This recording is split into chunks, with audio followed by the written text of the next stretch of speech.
ఢిల్లీ వాయు కాలుష్యం విషయంలో దాఖలైన పిటిషన్పై వచ్చే సోమవారం సుప్రీంకోర్టులో విచారణ జరగనుంది. వాయు కాలుష్య సమస్య ఢిల్లీలోని ప్రతి పౌరుడు ఎదుర్కొంటున్న సమస్య అని సుప్రీంకోర్టు ప్రధాన న్యాయమూర్తి సూర్యకాంత్ నేతృత్వంలోని ధర్మాసనం వ్యాఖ్యానించింది.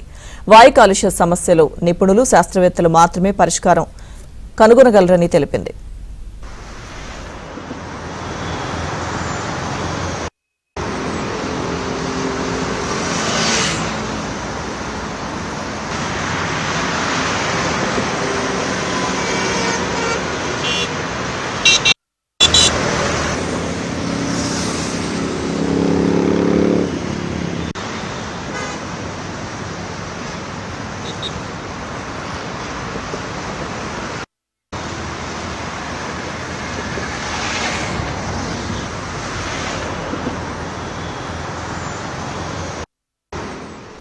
పిటిషన్ కి సంబంధించిన పూర్తి అప్డేట్స్ మా ప్రతినిధి సతీష్ లైవ్ లో అందిస్తారు.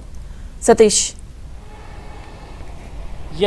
లక్ష్మీదుర్గ ఢిల్లీలోని కాలుష్యంపై సుప్రీంకోర్టు ప్రధాన న్యాయమూర్తి జస్టిస్ సూర్యకాంత్ కీలక వ్యాఖ్యలు చేశారు. అయితే ఢిల్లీ ఎన్సీఆర్లో అత్యంత ప్రమాదకరమైన పరిస్థితులు నెలకొన్నాయనే అంశాన్ని స్పష్టం చేస్తున్నాయి. ఇక వెంటనే శుద్ధమైన గాలి వచ్చేలా మేము ఏం ఆదేశించగలమన్న అంశాన్ని స్పష్టం చేస్తున్నాయి. ఢిల్లీ ప్రభుత్వం కూడా దీనికి కొన్ని చర్యలు చేపడితే బాగుంటుందని ఆశిస్తున్నామన్న అంశాన్ని కూడా ధర్మాసనం స్పష్టం చేసింది. ఈ సమస్యను పరిష్కరించేందుకు కోర్టుల వద్ద ఎటువంటి అద్భుతాలు చేయలేవనే అంశాన్ని కూడా స్పష్టం చేస్తున్నాయి. ఢిల్లీ కాలుష్యంపై అత్యవసరంగా కేసు విచారణ జరపాలని దాఖలు చేసిన పిటిషన్ సందర్భంగా జస్టిస్ సూర్యకాంత్ ఈ కీలక వ్యాఖ్యలు చేశారు. మరోవైపు ఢిల్లీ కాలుష్య సమస్య ఏంటనేది అందరికీ తెలుసు. ఈ కారణం ఈ పరిస్థితుల్లో ఏర్పడలేదు. దాదాపు ప్రతి ఏటా కూడా దీపావళి అయిపోయిన అనంతరం కూడా ఢిల్లీలో కాలుష్యం క్రమంగా వస్తూనే ఉంటుంది. మరోవైపు చలికాలం ముందు కూడా ఈ కాలుష్యం ఉంటుంది. చలికాలం కంప్లీట్ అయిన అనంతరం కూడా ఢిల్లీలో కాలుష్యం ఎక్కడ కూడా కనిపించదు. కానీ ప్రతిసారి ఇదంతా కూడా రిపీట్ అవుతుంది. దీనంతా కూడా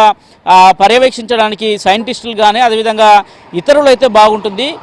సుప్రీంకోర్టు ఏం చేయగలదు అనే అంశాన్ని కూడా స్పష్టం చేస్తున్నాయి. దీనికి సంబంధించి కొన్ని చర్యలు కూడా చేపట్టాల్సిందిగా కూడా ఇప్పటికే ఢిల్లీ ప్రభుత్వానికి ఆదేశాలు జారీ చేసింది. మరోవైపు ఢిల్లీలో ఇప్పటికే గ్రాఫ్ 3కి సంబంధించిన ఆంక్షలు సైతం కూడా ఢిల్లీలో కొనసాగుతున్నాయి. మొత్తం 50% సంబంధించిన అటు ప్రభుత్వ కార్యాలయాలు కావచ్చు, ప్రభుత్వ కార్యాలయాలు కావచ్చు, ప్రైవేట్ కార్యాలయాలు కావచ్చు, వీటికి సంబంధించి 50% స్టాఫ్తో మాత్రమే ఇప్పటివరకు కూడా కార్యకలాపాలు నడుస్తున్నాయి. మరోవైపు ఢిల్లీలో దాదాపు ఒక వారం రోజుల పాటు కూడా ఒకటో తరగతి నుంచి 5వ తరగతి వరకు కూడా హైబ్రిడ్ మోడ్లో పాఠశాలలు మొదట నిర్వహించారు. అనంతరం దాదాపు 2 రోజుల నుంచి కూడా ఢిల్లీలో కొంత పొల్యూషన్ తగ్గుముఖం పట్టడంతో తిరిగి యథావిధిగా పాఠశాలలు కూడా నిర్వహిస్తున్న పరిస్థితి నెలకొంది. మరోవైపు ప్రభుత్వం ఏ కమిటీలను ఏర్పాటు చేసిందో ప్రతి ప్రాంతంలో ఏ పరిష్కారాలు సాధ్యమైనో స్టడీ చేయాల్సిన అవసరం ఉందన్న అంశాన్ని కూడా సుప్రీంకోర్టు అభిప్రాయం వ్యక్తం చేసింది. ఢిల్లీ కాలుష్యంపై ప్రతి సంవత్సరం ఇలాంటి రచ్చ కొనసాగుతుందన్న అంశాన్ని కూడా స్పష్టం చేశారు. ఇక సోమవారం ఈ పిటిషన్ పైన విచారణ జరగబోతుంది.